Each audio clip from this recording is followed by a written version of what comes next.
late as the morning breaks. I feel the static jumping through the window pane, leaving every single worry in the pouring rain. There is a spark ignite inside the hollow space, putting a smile across a weary face.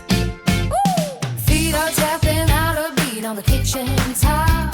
The clock is ticking, but I'm staying for a while. I find the gold hidden in the gray street, moving faster to the clicking of 100 feet. The air is changing and the heavy glass depart.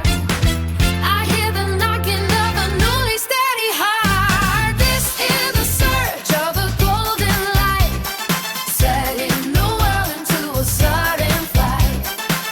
Everything rises to the highest peak, finding the courage that we used to see. It is a flight of the purest flow, waking the garden where the daisies grow.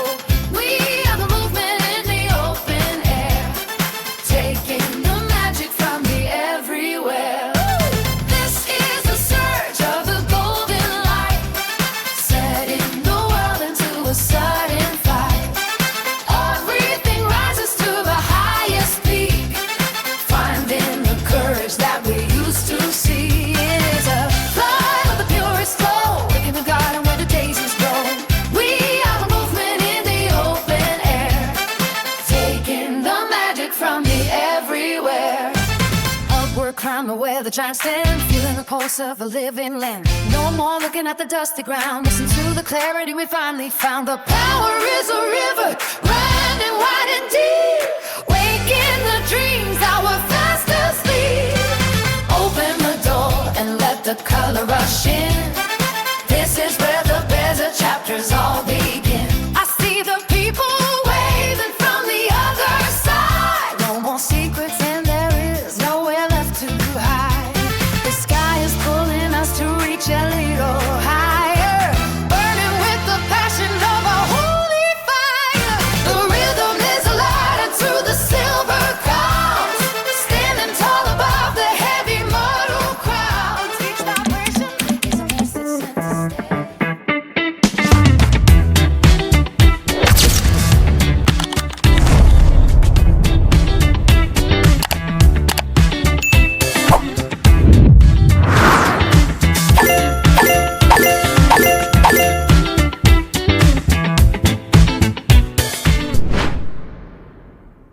Pababayaan mo kayang masayang na lang mga gintong araw natin na nagdaan. May nakapaba sa akin ang pag-ibig, kung puso at gabi magsimlamig. Ganda ng kulay ng araw, no? Kulay ginto. Sasabayan pa ng mga ibon. Ang ganda sa lugar na to. Pero, yon, what's up mga kalingap? Welcome back po sa aking YouTube channel. Sa mga hindi pa po nakasubscribe, please subscribe po and hit the notification bell para lagi kayong updated sa mga videos na aking i-upload. And syempre, again, don't forget po to support ang aming ama ng kalingap, Kuya Val Santos Matubang, Ate Edna Vlogs, syempre, Kalingap Rab po, at ang kanyang second channel, Kalingap Tahanan, at ang kanyang personal channel po, Rab Matubang. So mga kalingap, nandito po tayo sa lugar kung nasaan po si Nanay Aida at si Nanay Glory. Napupuntahan po natin, yun yung mission natin ngayon mga papabols. Ano yun? Ayan na naman kayo. Nagaganyan pa kasi ay. Huwag nga kayong clingy. Pero yun mga kalingap, may sorpresa tayong dala. May sorpresa tayong bit-bit syempre. Isang sakong bigas at syempre ang hinihiling ni Junel na saklay para sa kanyang di ba? At yun nga, hindi siya makapaglakad. So paano? Tara, punta na natin. Tara, punta Let's na go. natin. Pababayaan mo kayang masayang na lang mga gintong araw natin na nagdaan. Ay, grabe. Sakto mga kalingap. Nandito po si Nanay Aida. Nandito tayo sa bahay nila Junel. Tara, tara. Ang liga ni Richie, oh. O, dandahan, Papa Bulirigi, ah. Lakas ni Papa Bulirigi. Sige na, mauna ka na. Parang sinabi mo mahina ako, ah. Huh? Wait lang. Hawak ka dito.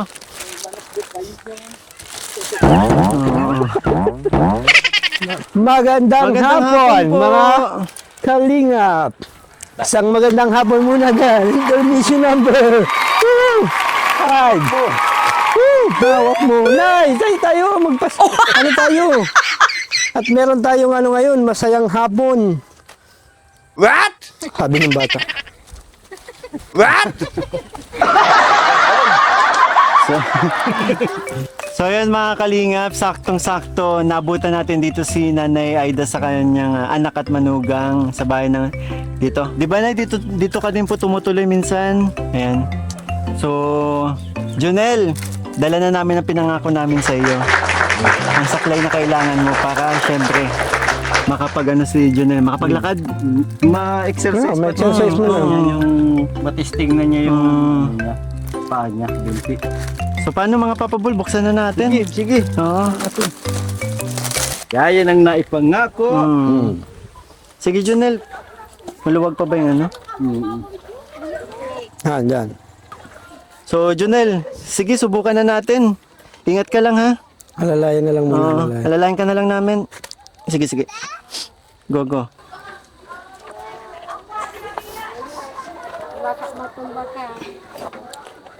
Ano?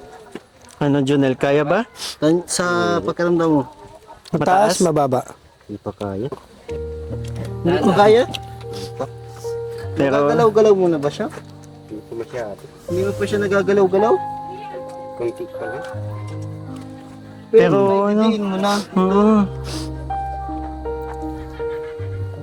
Ang mangyayari kasi dyan, Junel, yung upper body mo talagang gagamit ng pwersa, no? Pareho bang paa mo ang hindi makaano? Akala ko isang paa lang. Dalawang paa mo na palang hindi makapaglakad? Oo, pero yung isa kasi, kumbaga, ano niya na yung isa eh.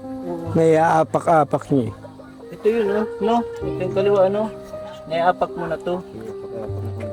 Kaso, mahina pa. Mahina pa? Opo. Pero minamasahe mo po ito, ate? Hindi ko po yung minamasay tuwing umagat hapon. Paghihiga po siya sa gabi. Anong nakaraan, di ba, tayo na mapunta ng ospital? Anong, Ano po pala yung... Hindi po namin sir nadala doon. Bakit? Gawa pong wala pa po siyang wheelchair ay. Tapos po kami kay kapitan nga makaano po kami muna ng sasakyan po niya ng wheelchair. Ngayon po dumating po yun. Nadating pala po nung isang araw. Yung wheelchair? Po sa loob po. Oo. May assist na, nakapag-assist naman ng barangay. May wheelchair na si Junel. Sabi naman po ni kapitan, pwede na daw po yung madala. So, paano yun?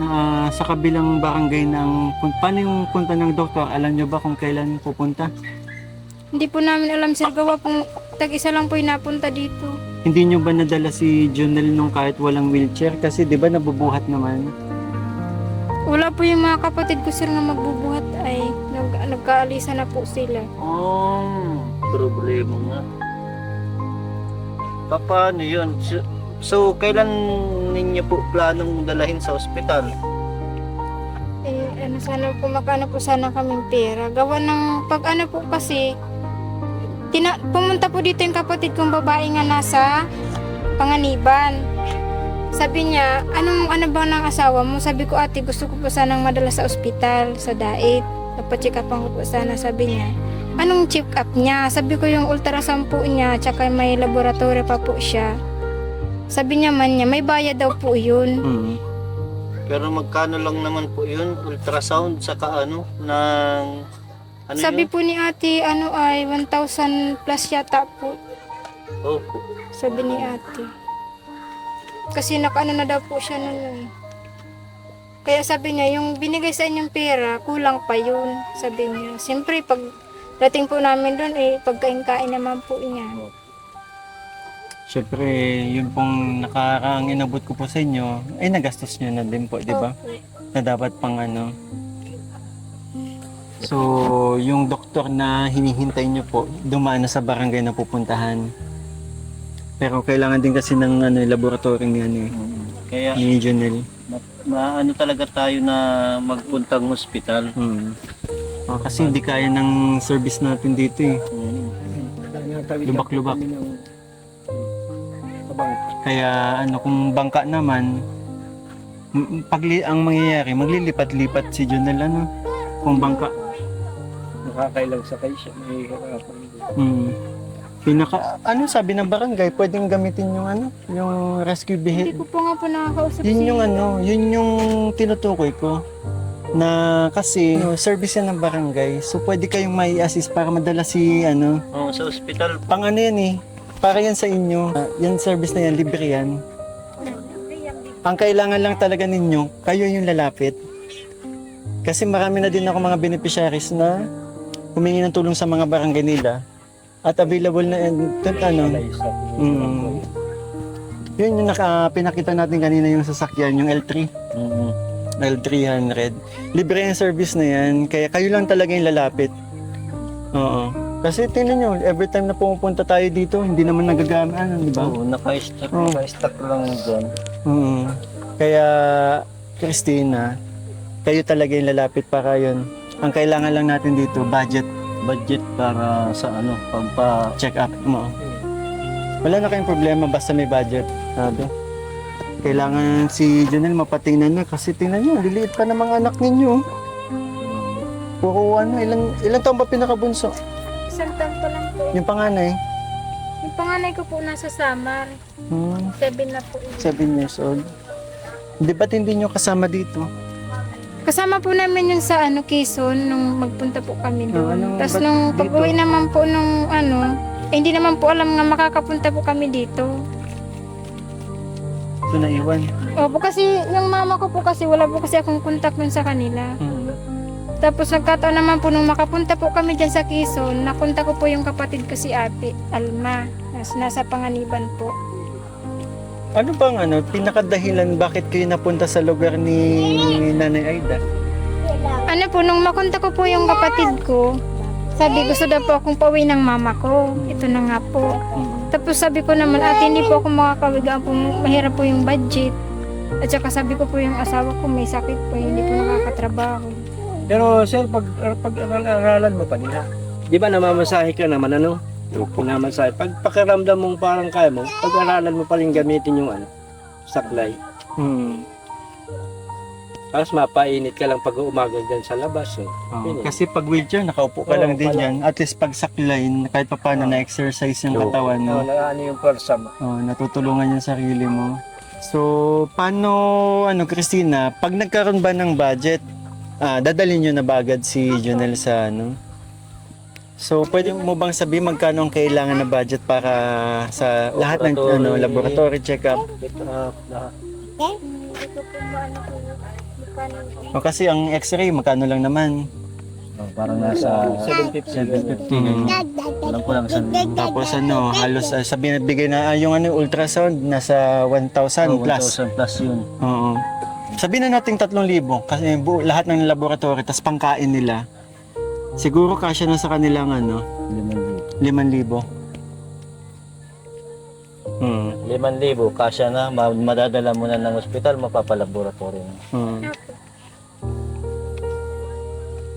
Si Jonel na lang siguro din tanongin natin. Ikaw ba, Jonel? Gusto mo pang gumaling? Opo. Gusto ko po kumaling kasi maliit pa yung mga anak ko. Papata pa si Jenny. Ilan ito? Maliliit pang Mahirap para sa isang padre de pamilya na ganito. Wala siyang magawa. Pero teka lang. Pero pansin ko parang naglalaki-laki man na siya. lumalaki-laki na. Napansin ko ang payat kasi talaga nung unang makita ko yan. Sobrang payat, parang ganyang braso mo lang yun. May ininom ba kayong gamot? Vitamin. Vitamins? Sige lang, Sir Junil, try mo. Exercise ng kahit magpainit ka sa umaga, tapos galaw-galaw mo lang. Tsatsagaan nyo lang talaga. Kahit ganyan, sir, nakaupo ka po, mo lang, yung nagagalaw mo na po yung isa, igagalaw, Iyaano mo lang po, igagaragan mo lang. Parang exercise mo na lang po. Porsigin niya yung sarili niya, tapos samahan niya ng dasal. Tama. Lagi ka lang lalapit sa taas kasi yan, malaking tulong yan. Para madinig yung kahilingan mo na syempre, as a padre de pamilya, na makatulong pa sa pamilya mo. Kailangan manalig ka lang sa taas na at maniwala na makakalakad ka pa.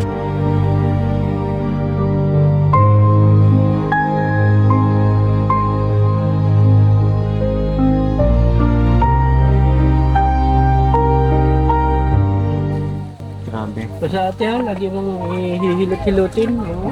Malaking tulong pa din yun. Asan si Nanay Aida? Sa likod. Nanay? Nay?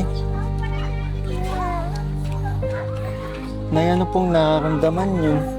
Kasi sa pagkakaalam ko nga po, dahil nga po yun, hindi makapagtrabaho si Junel at syempre si Christina naman din walang trabaho. Kayo po yung nagpo-provide po para sa pamilya. Yung pagkain, binibigyan ko din. Ulam, ganyan.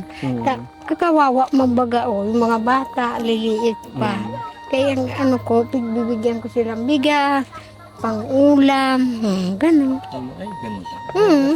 Family is love. Para tulong sa kanila. Takawawa mabaga o. Si asawa ko nga nagtrabaho sa panganiban. Ay, nagtatrabaho si Tatay Yung nagkakalot ng ganyan, kahoy. Naguhukay. Oo, ulang duman sa kusina nagagawain. Kaya nga, pagpahukay nila. May bayad man yun. Di, halimbawa po siya, naguhukay po siya doon, tapos pag trabaho din po siya doon, tapos pag naguhukay po, So, nandun po siya sa Panganiban, Nay. Ngayon. Break it down. Break it down, Nay, okay. Yun, Nay, pero yun, grabe. Sa edad ni Tatay Digong, nagagawa pa niya magtrabaho. Trabaho pa, paano si ganyan, magbigay dito. Kawawa mong baga, wala mong trabaho, parihas. Kawawa man yung mga bata. Matatandaan sila nanay, si tatay, pero Tinutulungan namin yan. Kaya mahirap man na hindi mo tulungan, kawawa din. Yung mga bata, liliit pa, 3. ano po yung nararamdaman niyo na ganito po? Wala man. Masaya po kayo kasi nakakatulong kayo. Masaya ako, nakakatulong sa mga bata. Mga apo mo, ano? Mga apo. Si Tatay Digong po ba'y uwian? Hindi.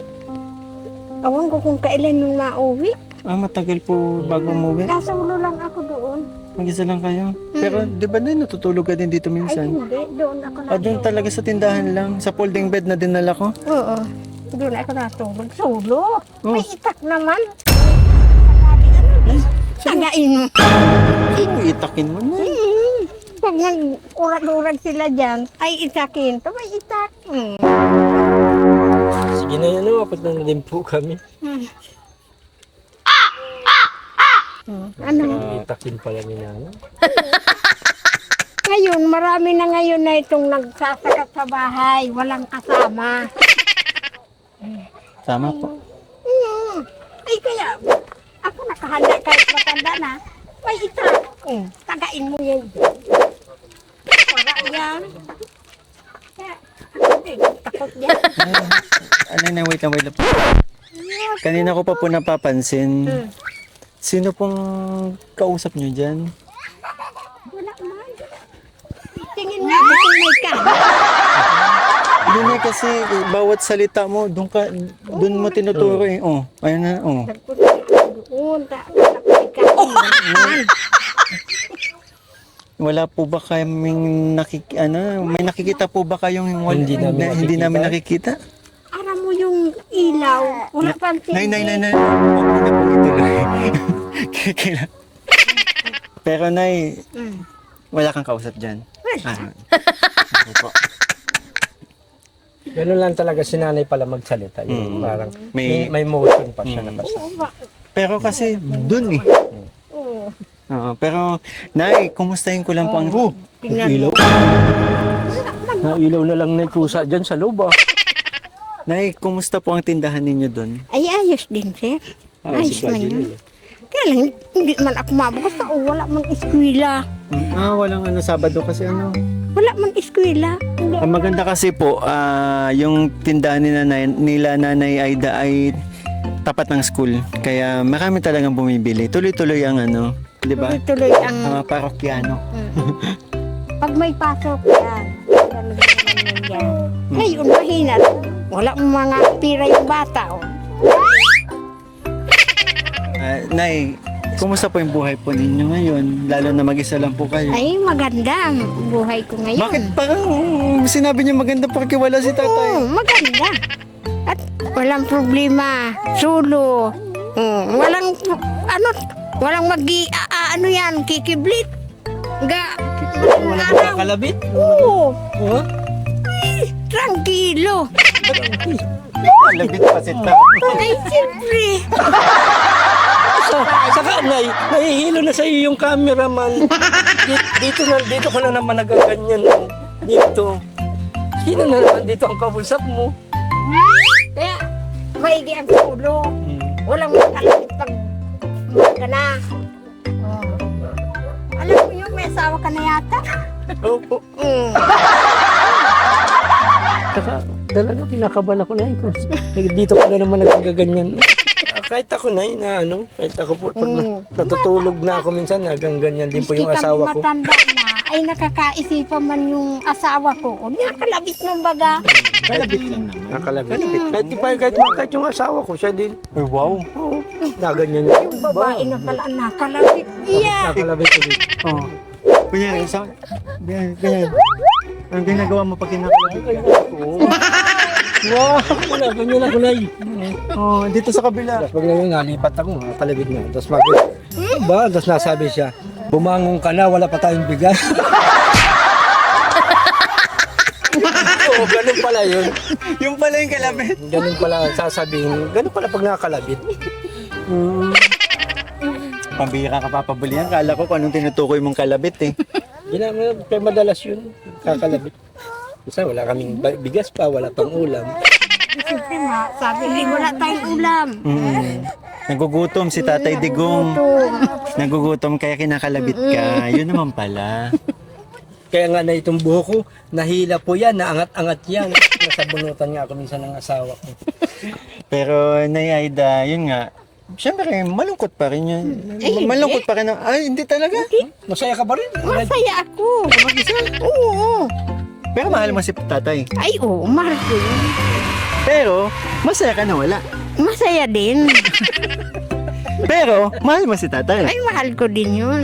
Pero, masaya ka na Oo, wala. masaya ako ngayon. Pambihira. Kakaiba yun yan. Naiba ko. Pero namimiss mo din po. Ay, iyo, namimiss ko din isang linggo na. Oh. Ay, Namimiss mong pasuin, ano? nagpapasok nga daw. Ganyan na naman doon. Sa Panganiban at tapos nag-inom ng hilo. Yan naman daw, ganyan na naman. Susuan daw yung pang anak ko. Natanos daw yung... Kasama naman po yung anak nyo. Kasama naman. Kala ko mag-isa lang si Tatay Digong doon. Matanda na kasi si May Tatay. bahay man, kaya yun ang ganito, maliit May yan. ganito din. Ba, Tapos, kubo-kubo, pinahukay si barong-barong. kahoy, ganyan. At ulang naman duman sa gagawaan ng kusina. Kaya ganun. Pero yun nga na, since kumusta ko na, okay naman po ang tindahan, okay. Okay na. Okay naman yung pasok po ng pera sa inyo sa mga dahil Okay po sa naman. tindahan ninyo, di ba, na kahit papaano na Na ano naman din. Nakaka-survive naman Oo, po. itong nakakaikot-ikot. Oo. Yung iba naman, siyempre, kawawa naman. Hindi mo bigyan ng ganyan. Yung pang-ulam-ulam. Kaya nay, alam niyo po, may dala po akong bigas para sa inyo dahil nga po para hindi niyo pinoproblema ang bigas, may dala tayong isang sakong bigas dito. Ayan. Yan mga kalingap. Ay, may tunay yan ay, ha? Yan. Sana yun makatulong po sa inyo nila Jonel, nila Christina para hindi na po kayo mamroblema. Kaya dinalan po kita ng bigas na ni Aida. Bigas na po kayo. Oo. Kay hobby. Ito na po, Nay. Hindi ko yan kaya. Papabuhatin. Pero yun mga kalingap, ito ay galing po kay Tita from California. Maraming salamat po sa pinadala ninyong bigas po sa pamilya ni Nanay Aida. syempre kila Jonel at Christina. Saktong-sakto kailangan nila sapagkat ano nga po, dahil nga si Nanay Aida yung nagpo-provide sa pamilya nila Jonel at Christina, since si Jonel nga po ay hindi po makapagtrabaho. At syempre, itong saklay galing din to kay Tita from California. Maraming salamat po. Maraming salamat po sa tulong. Kami, Jonel, naniniwala kami makakalapit ka pa. Kasi nag-i-improve naman eh. Mm-mm. Laki-laki naman na yung binti niya. Mm-mm. Sa ate, yung ano po natin ha, assignment po natin. Kausapin niyo po. Massage niyo po. Tsaka kausapin yung ano. Kasi ito po, may dala po akong pera dito na sana makatulong po, syempre. Nanay Aida. Ayan, puntahan daw natin bukas si Kapitan. Pwedeng i-ano yan dun sa hospital. Opo. Parang ano yan, history, saka kuya na niya kung ano ang diferensya sa dahil nakakapaglakad. Pero na ito po, para hindi na kayo mamroblema na pampalaboratory ni Jonel, 4,000 po. Galing po yan kay Tita from California. At syempre, ito po galing po sa akin channel. Pandagdag po, 2,000 po. Total of 6,000 po. Kaya sana may magandang balita po sa muling pagbabalik namin. Ano na yan, ma-express, saka tingnan niyo kung ano ang diferensya. And Christina, yung bili namin ha. Nag-aabang lang ang barangay. Nandiyan. Dito lang oh. As in, ilang metro lang ang pagitan ng ano. Christina ha, yung bili namin ha. Yung assignment mo, pagbalik namin dapat okay, pag hindi, kukunin ko yung manok. So, Nanay Aida, hingi lang po ako ng konting mensahe po para sa mga nagmamalasakit mo supporter sa inyo. Unang-una kaming salamat, Kalingap. Salamat naman sa pagbigay ninyo ng tulong. Mala yan ho, hindi nakapaglakad yan. Manugang ko, kawawa man din ang mga bata. 3 ang anak. Wala makapaghanap buhay. Salamat naman po. Tita from California, maraming salamat po sa pagmamalasakit po, syempre dito sa aking mga beneficiaries. Malaking tulong po yung ginawa po ninyo para sa pamilya nila Jonel.